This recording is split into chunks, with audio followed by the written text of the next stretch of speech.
এই অনুষ্ঠান 1 ঘণ্টা 15 মিনিটৰ হ'ব আৰু এই অনুষ্ঠানৰ হাইলাইটছ হৈছে প্ৰায় 1200তকৈও অধিক শিল্পীয়ে 18 মিনিট ভূপেন হাজৰিকা ডাঙৰীয়াৰ বিভিন্ন 14টা গান তেওঁলোকে একেলগে গাব অলপ পেৰাগ্ৰাফ আৰু অনুষ্ঠানটো খুব আকৰ্ষণীয় হ'ব সেই অনুষ্ঠানতে ভূপেন হাজৰিকাৰ এখন বায়োগ্ৰাফি আমি উদ্বোধন কৰিম যিখন ভাৰতৰ সকলো ভাষাতে অনুবাদিত হ'ব আৰু এই বায়োগ্ৰাফিখন অসমৰ 20 লাখ মানুহলৈকে পৰিয়াললৈকেও আমি প্ৰেৰণ কৰিম ৰিজাৰ্ভ বেংক অফ ইণ্ডিয়াই ভূপেন হাজৰিকাৰ প্ৰতিচ্ছবিৰে সৈতে 100 টকীয়া এটা 100 টকীয়া পানে 100 ৰুপিজৰ এটা কইন উলিয়াইছে এই মুদ্ৰাটো প্ৰধানমন্ত্ৰী ডাঙৰীয়াই উদ্বোধন কৰিব 1 ঘণ্টা 15 মিনিটৰ অনুষ্ঠান সামৰি 1 নম্বৰ গেষ্ট হাউচত প্ৰধানমন্ত্ৰীয়ে নিশা কটাব 14 তাৰিখে 11 বজাত তেখেত মঙলদৈত উপস্থিত হ'ব মঙলদৈত তেখেতে Darrang medical college nursing college আৰু জিএনএম স্কুলৰ আধাৰশিলা স্থাপন কৰিব 567 crores তাতে তেওঁ নাৰেংগী আৰু কুৰুৱাৰ মাজত ব্ৰহ্মপুত্ৰৰ নতুন দলঙৰ আধাৰশিলা স্থাপন কৰিব প্ৰায় 1200 কোটি টকা গুৱাহাটী ৰিং ৰোড যিটো ৰিং ৰোডে নাৰেংগীৰ পৰা যোৰাবাদ হৈ বাইহাটা চাৰিআলিৰ পৰা কুৰুৱা হৈ গোটেই গুৱাহাটীখনক এটা আৱৰ্তৰ ভিতৰলৈ লৈ আহিব ৰিং ৰোড এটা নিৰ্মাণ কৰিব 4,500 কোটি টকাৰ প্ৰজেক্ট এই প্ৰজেক্টৰো শিলান্যাস কৰিব দিনৰ 2:30 বজাত তেখেত নুমলীগড় ৰিফাইনেৰীত যাব 5,000 কোটি টকা খৰচ কৰি নুমলীগড় শোধনাগাৰে নিৰ্মাণ কৰি উলোৱা ভাৰতৰ প্ৰথমটো বায়' ৰিফাইনেৰী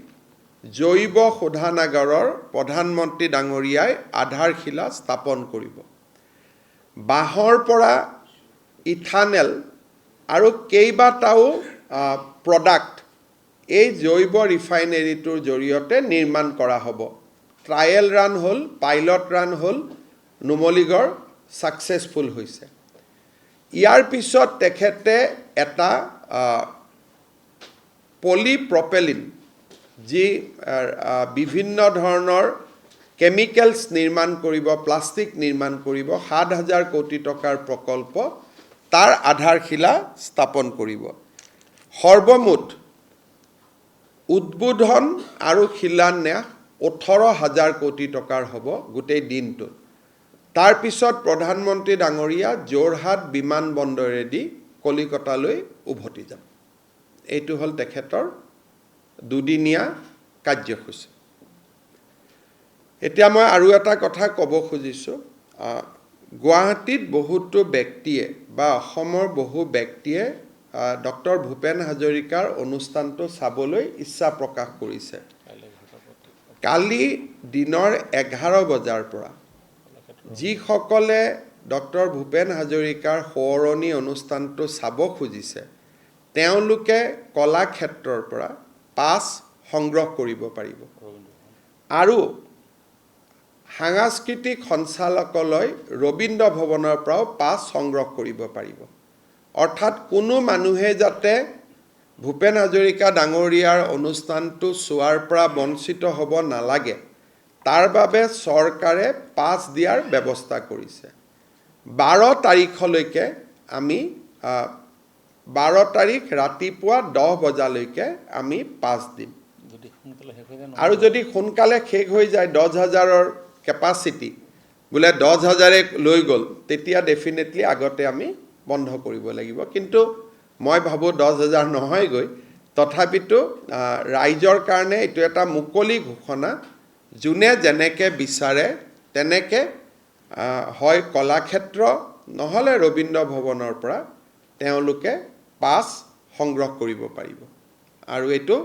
13 তাৰিখে 5 বজাত অনুষ্ঠান হ'ব। গতিকে যিসকলে চাব খুজিব পাছো সংগ্ৰহ কৰিব আৰু 3:30 বজাত তেওঁলোকে হলত প্ৰৱেশ কৰিব লাগিব।